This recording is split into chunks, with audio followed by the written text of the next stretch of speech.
안녕하세요. 네. 오늘 말씀을 함께 나누게 될 홍윤경입니다. 일단 부족한 저를 이 자리에 불러주셔서 너무 감사드립니다. 근데 제가 지금 몹시 떨리거든요. 제가 이제 세계교회 설교를 준비하면서 사실 정확히 잘 몰랐어요. 그래서 이렇게 영상을 찾아봤습니다. 요즘에 유튜브라는 이 좋은 게 있어서 설교를 다 볼 수가 있더라고요. 이제 최근에 그 제가 아는 손승호 박사님이 설교를 하셨길래 한번 들어봤더니 초반에 이런 말씀을 하시더라고요. 설교 난이도 최상으로 알려진 세계교회다. 이렇게. 그 얘기를 듣고 깜짝 놀랐습니다, 제가. 어머, 이거 어떡하지? 그래서 사실 저는 성서를 많이 연구한 사람도 아니고 그렇다고 하나님의 말씀을 삶 속에서 열심히 잘 실천했다고 자부할 수도 없는 너무나 평범한 한 사람의 성도이기 때문에 더 걱정이 많이 되었습니다. 지금이라도 전화를 드려서 못한다고 할까? 이제 고민을 하다가 용기를 조금 냈습니다. 그냥 제가 그동안에 한 명의 노동자로서 그리고 탄압받는 노동조합의 간부로서 그리고 선교단체의 간사로서 지금은 노동자들을 위한 센터에서 일하는 사람으로서 제가 있었던 그곳에서 제 삶을 이끌었던 그런 말씀을 한번 진솔하게 드려야 되겠다. 그런 마음으로 오늘 왔습니다. 먼저 제 얘기를 하기 전에 들려드리고 싶은 이야기가 몇 가지 있습니다. 첫째로 아시아나 항공기를 청소하던 많이들 아실 거예요. 아시아나 KO라는 노동자들이 있습니다. 이분들은 사실 우리가 비행기를 탈 때는 굉장히 설레는 마음으로 탈 때가 많잖아요. 근데 그것을 청소하는 일은 몹시 어렵다고 합니다. 왜냐하면 몸을 거의 구부려가지고 구겨서 이렇게 그런 표현을 쓰시더라고요. 청소를 해야 된대요. 상상 좀 되시지 않나요? 그 기내를 청소한다는 게. 특히나 이 비행 스케줄이 바쁠 때는 아주 짧은 시간밖에 주어지지 않는다고 해요. 그래서 정말 속옷까지 다 젖을 정도로 땀을 뻘뻘 흘리면서 무릎을 부딪혀가면서 청소를 했다고 합니다. 그렇게 열심히 일했는데 코로나 상황이 터지자 가장 먼저 내팽개쳐 쳐졌습니다. 곧바로 무기한 휴직을 강요받았고 일을 거부하자 해고되었습니다. 너무나 억울해서 노동청 앞에 천막을 쳤습니다. 그리고 지방노동위원회, 중앙노동위원회에서 연이어 부당해고 판정을 받았지만 사측은 복직시키지 않고 행정소송을 이어갔습니다. 1심에선 승소했습니다. 지금 2심 중인데요. 6월 15일 날 판결이 난다고 합니다. 지금까지 이겼지만 절대 방심할 수 없기 때문에 속이 타들어만 갑니다. 이 농성 현장에 기독교인들이 찾아갔습니다. 그리고 매주 기도회를 열었습니다. 사순절에는 어떤 목사님이 오셔가지고 누군지도 모르는데 일주일 동안 금식을 하시기도 하셨습니다. 작년 이맘때였을 겁니다. 제가 농성장에 갔을 때 한 조합원이 저에게 이렇게 얘기했습니다. 꺼져가는 불씨를 다시 살려주셨다. 제가 더 눈물이 났습니다. 그 노동자보다. 근데 안타깝게도 1년이 지났는데 아직도 해결이 되지 않았습니다. 어제도 제가 그 노동자를 만났는데요. 요즘도 하루에 5개씩 일정을 소화하면서 본인의 투쟁 일정뿐만 아니라 연대를 다니면서 그렇게 일했더니 몸살이 났다고 하더라고요. 그래서 제가 그랬습니다. 장기 투쟁에 저도 당사자였기 때문에 이제 좀 살살 하세요, 지부장님. 네. 두 번째 말씀을 드리고자 합니다. 아니요, 두 번째 말씀을 드리기 전에 한 가지 더 말씀드릴게요. 이 기도회 있잖아요. 매주 한다는 기도회. 이것은 이런 투쟁 현장을 찾아다니면서 기도회를 하고 있는 팀이 있어요. 그 이름이 개신교 대책위원회입니다. 2011년부터 시작해서 10년이 넘었는데요. 사실 매주 기도회를 한다는 게 쉬운 일이 아니죠. 제가 일하고 있는 영등포 산업선교회도 같이 속해 있는 개신교 대책위원회가 한 10개 정도 단체 왔다 갔다 하면서 하고 있는데, 지금까지 재능교육, 동양시멘트, 파인텍, 콜트콜텍, 삼성해고 노동자, 그리고 아시아나 KO까지 한 사업장이 해결이 되면 해결될 때까지 무조건 갑니다. 뭐 3년이고 4년이고. 그리고 해결되면 또 다른 사업장을 찾아서 갑니다. 비가 오나 눈이 오나, 한 명이 모이나 100명이 모이나, 그렇게 기도회를 하는 팀들이 있습니다. 두 번째는 현재 단식농성 28일차 사업장이 있습니다. 파리바게트, 여러분 집 앞에 파리바게트 없는 분 없으시죠? 네, 저도 바로 앞에 있는데 한 3, 4년 전이죠. 아마 뉴스에 많이 나왔어요. 예, 뭐가 문제가 됐냐면 이 제빵 기사들이 고용 구조가 너무 특이한 거예요. 본사 직원도 아니고요. 대리점 직원도 아니고요. 또 다른 협력업체의 직원으로 파송을 받는서 대리점 가서 일을 하는데 업무 지시는 본사에서 받고. 근데 그분들에 대한 갑질과 열악한 노동 환경이 알려지면서 투쟁을 했습니다. 그들의 요구는 너무 당연한 요구였습니다. 이러한 불법 파견을 시정하라. 점심시간 1시간을 보장해달라. 임신한 직원에게는 모성보호를 해달라. 일주일에 이틀은 쉬게 해달라. 그래서 싸워서 이겼어요. 어느 정도 합의를 했어요. 그런데 그 이후로 3, 4년이 흘렀는데 무슨 일이 일어났느냐? 노동조합에 대한 탄압이 극심해진 겁니다. 네. 고사시키겠다는 거죠. 그래서 지금 지회장님이 오늘로 단식농성 28일째 하고 있습니다. 세 번째 이야기는 아까 기도문에서도 나왔지만 산재의 이야기입니다. 바로 어제 제가 다시는이라는 산재 피해가족 네트워크 분들과 모임을 했습니다. 1년이면 2,400여 명의 노동자가 일하다 죽습니다. 그 뼈에 사무치는 아픔을 다시는 만들지 말라고 네트워크 이름이 다시는입니다.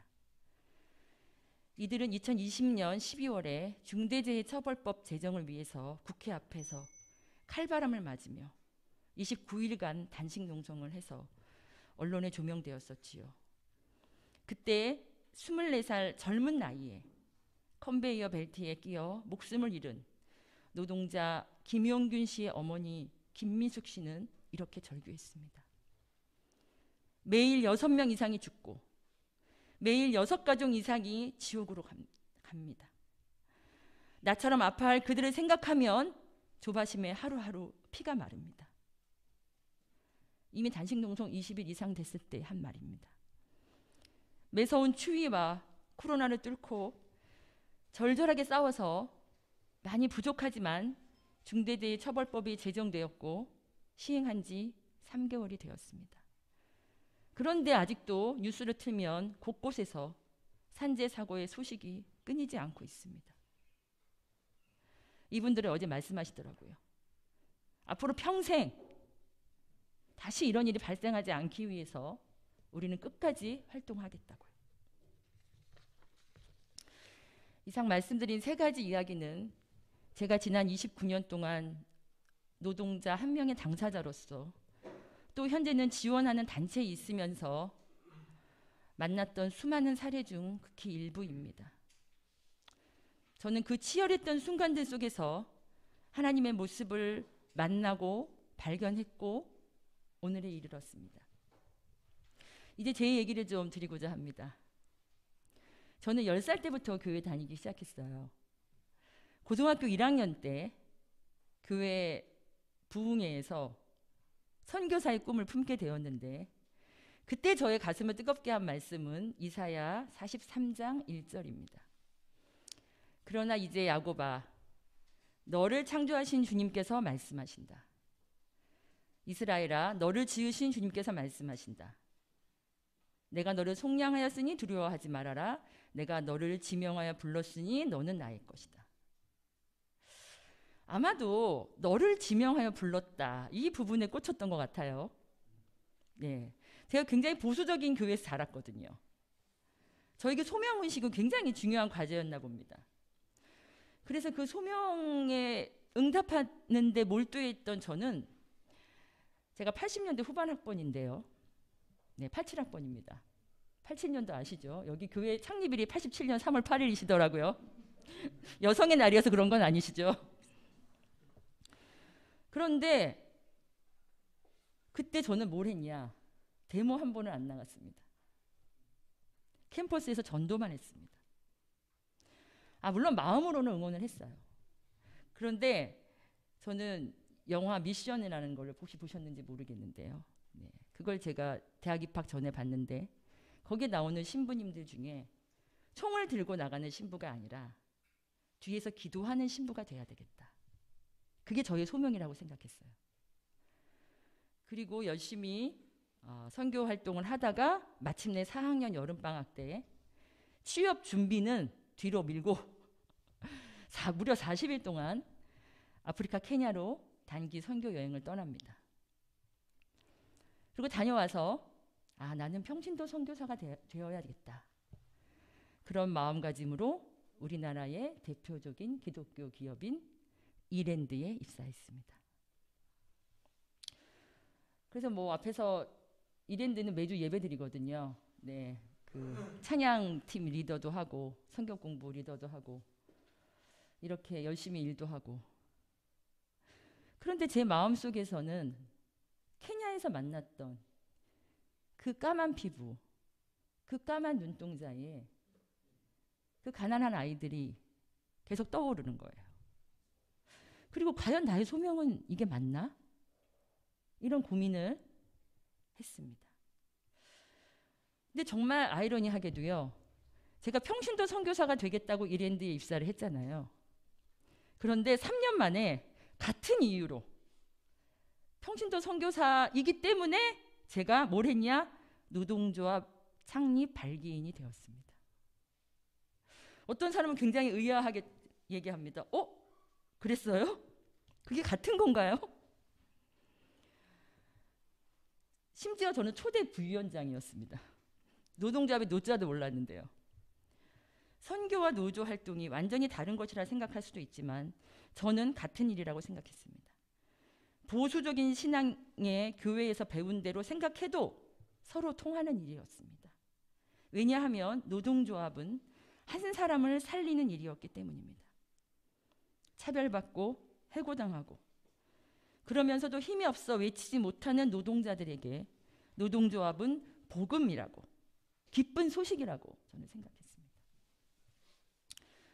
나중에 제가 영등포 산업선교회에서 일하다 보니 영등포 산업선교회 초대 총무이셨던 조지송 목사님께서 이런 말씀을 하셨습니다.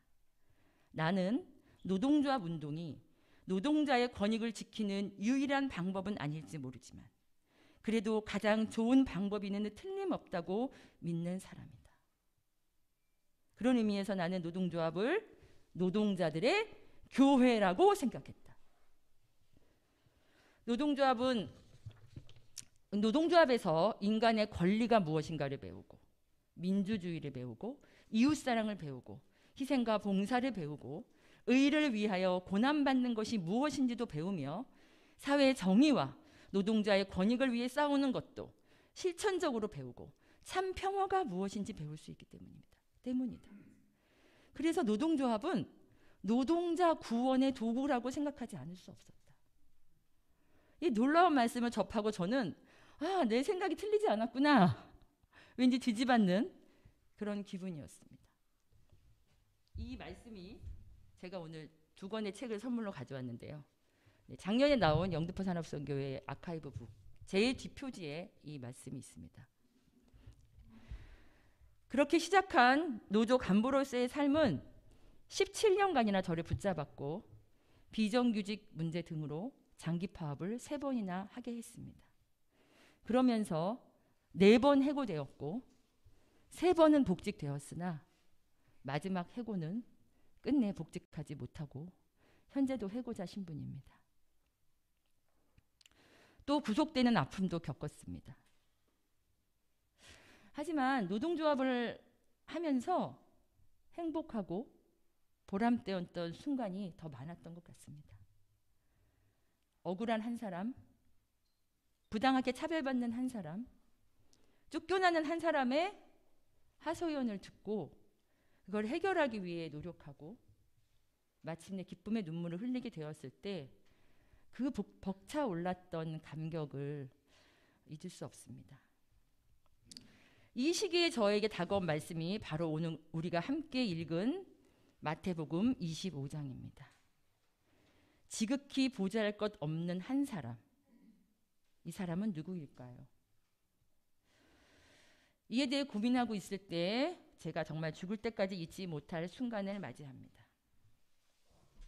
하나님은 약자 편입니다. 하나님은 철저히 약자 편에 서십니다. 이건 제가 한 말이 아니고요. 제가 노조에서 첫 번째 파업을 할 때 저희 파업을 지지하기 위해 오셨던 어떤 목사님께서 해주신 말씀입니다. 순간 귀가 번쩍 뜨였습니다. 어렸을 때부터 교회 다녔지만 처음 듣는 말이었습니다. 한편으로는 의아했습니다. 하나님은 공정하신 분이 아닌가? 하나님이 누구의 편을 들다니. 하지만 한편으로는 얼마나 위로가 되었는지 모릅니다. 덜덜덜 떨면서 시작했던 첫 번째 파업. 정말 눈물나게 억울하고 무섭고 답답했던 그 마음이 정말 한순간에 뻥 뚫리는 그런 느낌이었습니다. 마치 그 말씀은 생명수 같았습니다. 제 자신이 철저하게 보잘것없는, 다른 번역에는 작은 자라고 되어 있죠. 그런 작은 자였기 때문에, 약자였기 때문에, 그래서 정말 나는 계획하지 않았는데 어쩌다 보니 내가 이 성경 말씀에 있는 지극히 보잘것없는 그런 사람이 지금 되어 있구나. 그리고 예수님은 지금의 나와 같은 사람들 곁에 와 계시는구나. 깊은 깨달음을 얻었습니다. 마태복음 25장은 지극히 보잘것없는 사람으로 줄이고 목마르고 나그네 되고 헐벗고 병들고 옥에 갇힌 사람을 얘기했습니다. 저는 여기서 많은 부분, 해당되는 부분이 많습니다. 저에게. 해당되었거나 현재 해당되거나. 누구든 어떤 이유에서든 그렇게 될 수 있습니다. 그런데 성경은 그 한 사람이 바로 주님일 수 있으며 그 주님의 편이 되어준 사람이 하나님 나라를 상속받는다. 이렇게 말씀하고 있습니다. 지금 여기 내 옆에 바로 있는 약자의 편에 서는 것이 바로 그리스도인이 걸어야 할 길이라는 것입니다.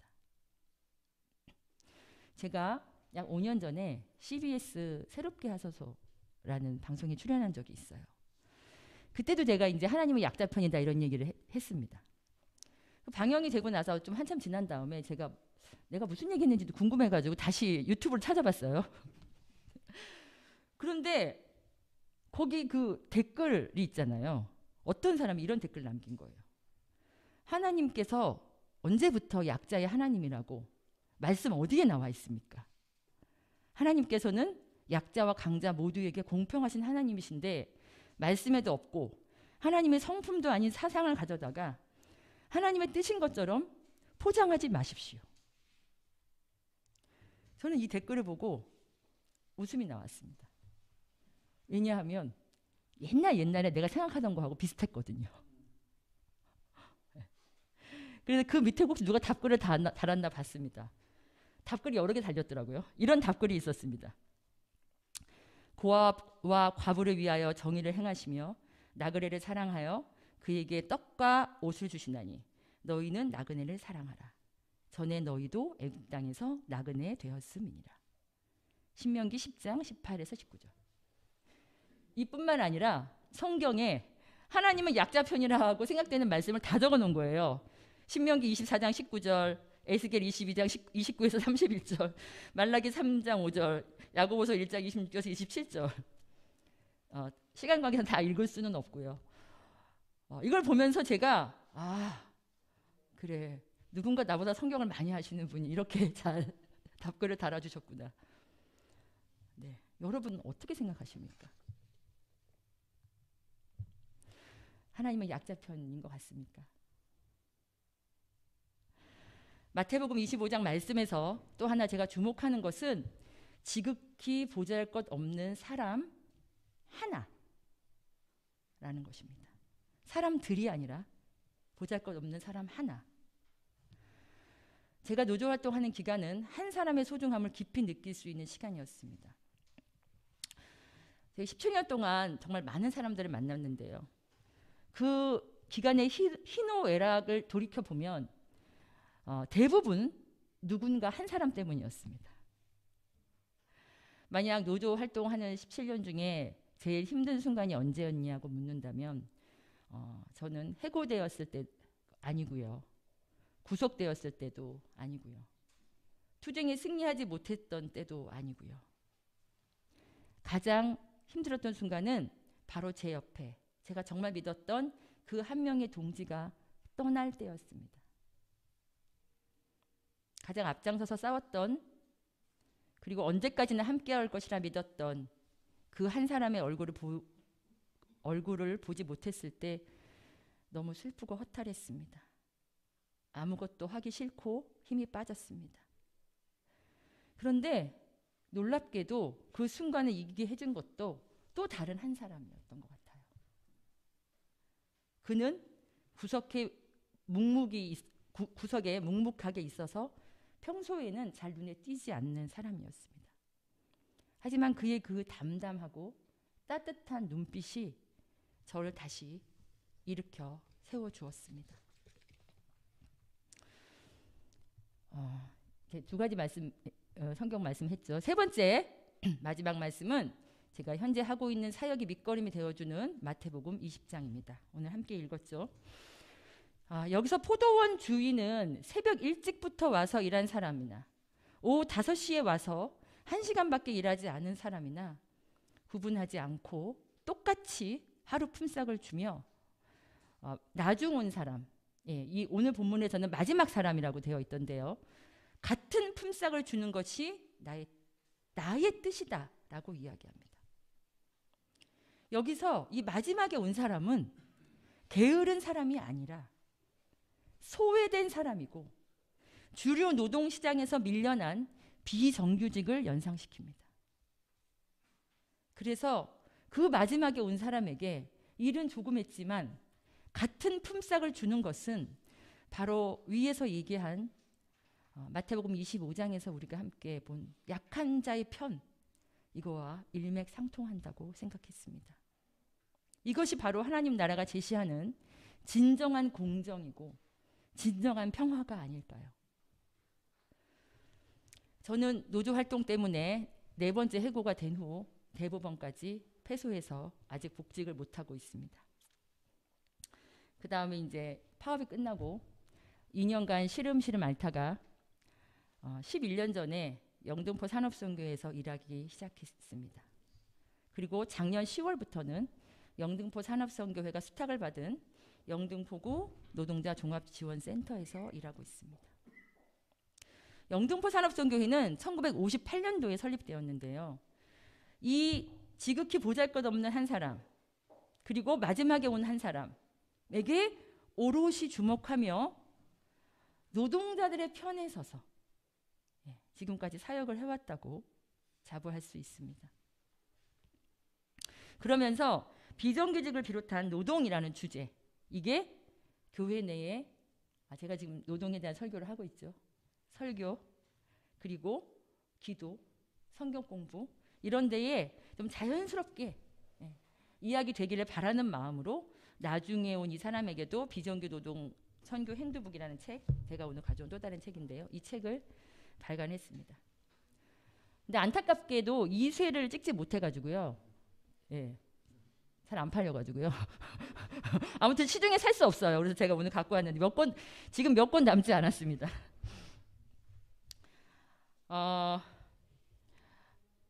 현재는 제가 센터에서 노동자들 조직 교육 상담 등을 하고 있는데 어떤 노동자들을 주로 대상으로 하고 있냐?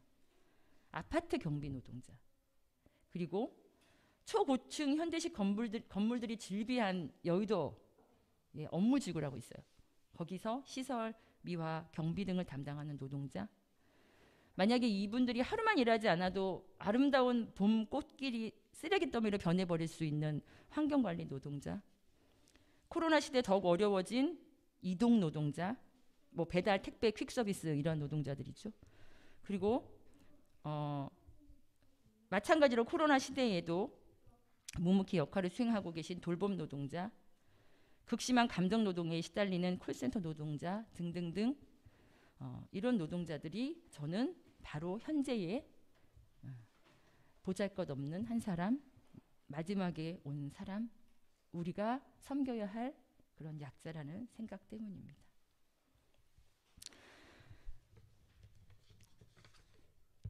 벌써 10년 정도 된 어떤 일화를 또 소개하고자 합니다. 박근혜 정부가 출범하기 전이었어요. 인수위원회 시절인데요.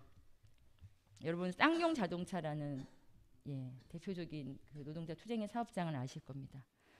30명의 노동자와 가족들이 허망하게 죽어갔었죠. 그 쌍용 자동차 노동자들이 그 평택에 있는 그 본사 공장 앞에서 고공농성을 하고 있었어요. 그 대선 기간 동안 박근혜 후보의 선대본에서도 국회의원이 찾아가서 내가 당선되면 해결하겠다 이런 말을 했었습니다. 근데 거짓말이었죠. 그래서 저희들은 인수위원회 앞에서 이를 지키라고 기도회를 하고 있었습니다. 이때 한 비기독교인 해고 노동자가 말했습니다.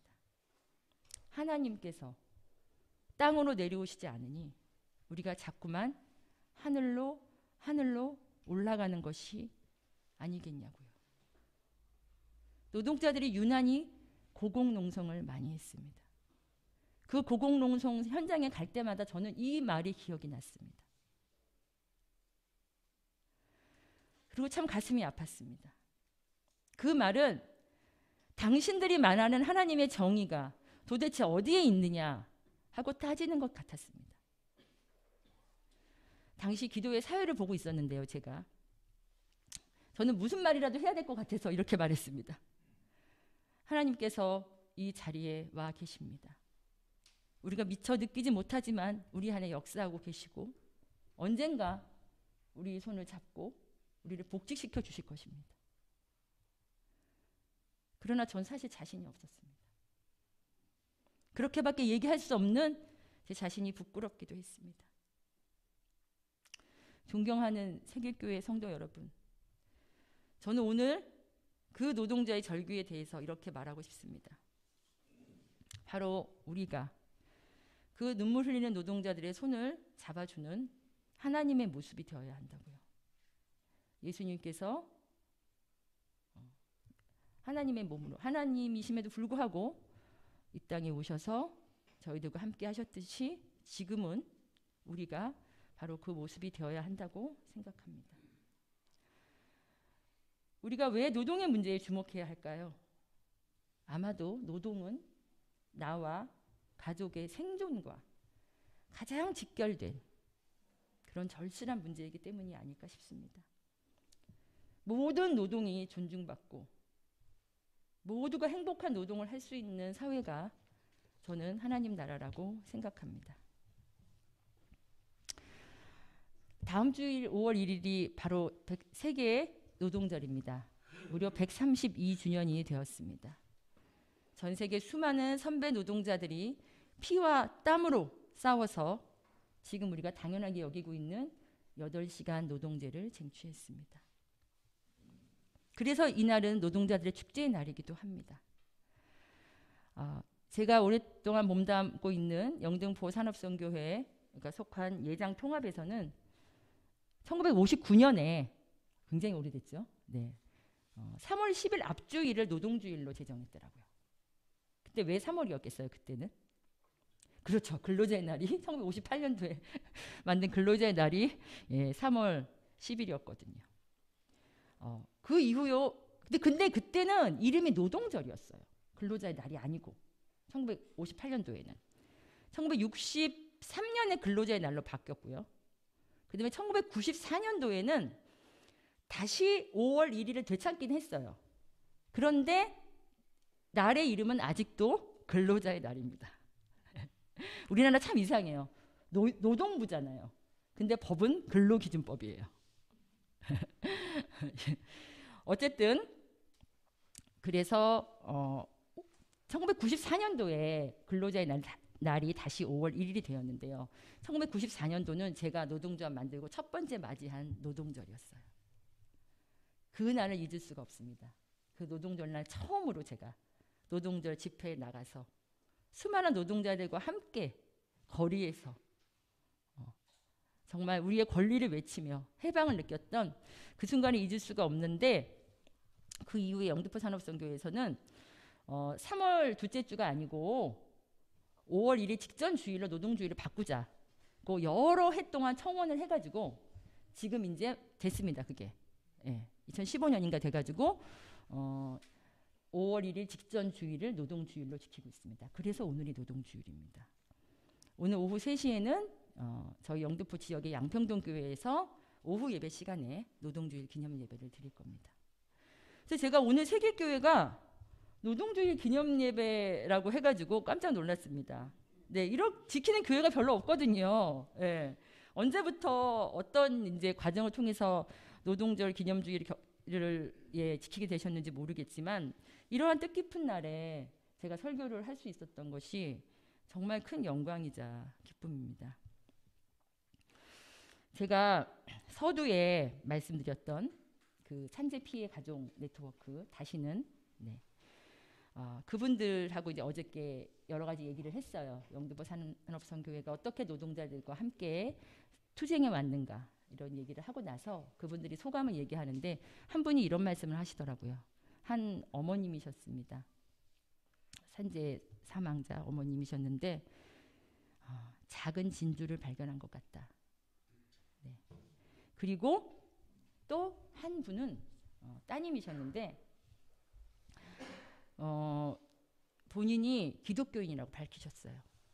근데 이런 교회가 다 있느냐, 이런 기독교 단체가 다 있느냐라고 하시면서 더 많은 교회들이 이런 데 동참했으면 좋겠다, 그런 간절한 얘기를 하셨어요.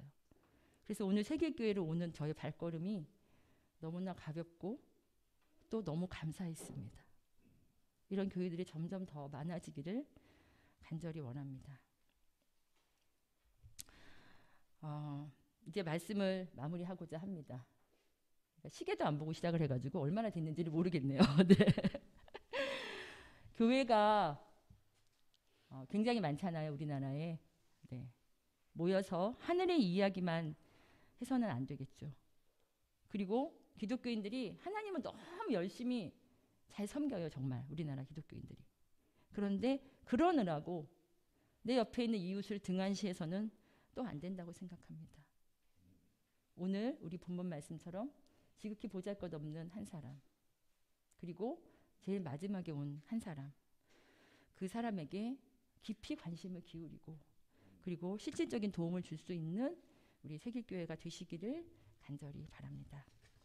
제가 마지막으로 그 아까 말씀드린 아시아나 KO 지부장님 어제 만났다고 했잖아요. 이분이 이번에 NCCK 한국기독교교회협의회 그 사순절 묵상집에 기도문을 쓰셨어요. 그 기도문으로 기도를 하며 설교를 마칠까 합니다. 참고로 이 지부장님은 기독교 신자가 아니십니다. 그런데 기도문을 의뢰했을 때 아주 흔쾌히 수락하시고 직접 써서 주셨습니다. 함께 기도하시겠습니다. 하나님, 우리들의 하나님, 저희 아시아나 KO 해고자들에게는 소망 하나가 있습니다. 그것은 바로 저희들이 당당하게 일할 수 있는 곳, 인천공안 일터로 돌아가 동료들과 함께 밥을 먹고 웃기도 하며 빼앗긴 삶을 되찾고 싶습니다. 간절히 바라는 것이 이것뿐입니다. 겨울이 가면 반드시 봄이 찾아오겠죠.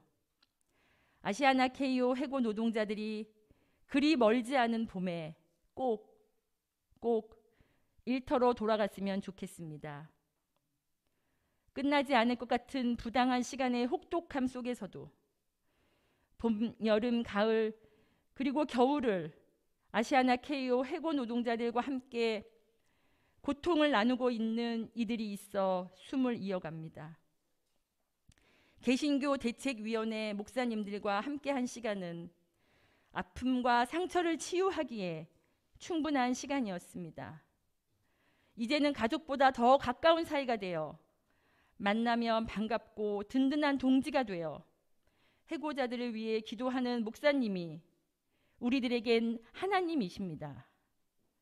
억압과 탄압 속에서도 지켜내고 싶은 것이 있다면 그것은 노동자의 권리 그리고 노동자의 자존심입니다. 곁에서 함께 기도해주는 이들이 있어 이젠 외롭지도 슬프지도 않습니다. 왜냐하면 우리들은 혼자가 아니기 때문입니다. 하나님, 우리의 소망을 꼭 기억하여 주시고 이 길 넘어 희망을 바라보며 함께 걷는 길 위에 하나님의 은총을 내려 주십시오. 예수님의 이름으로 기도합니다. 아멘.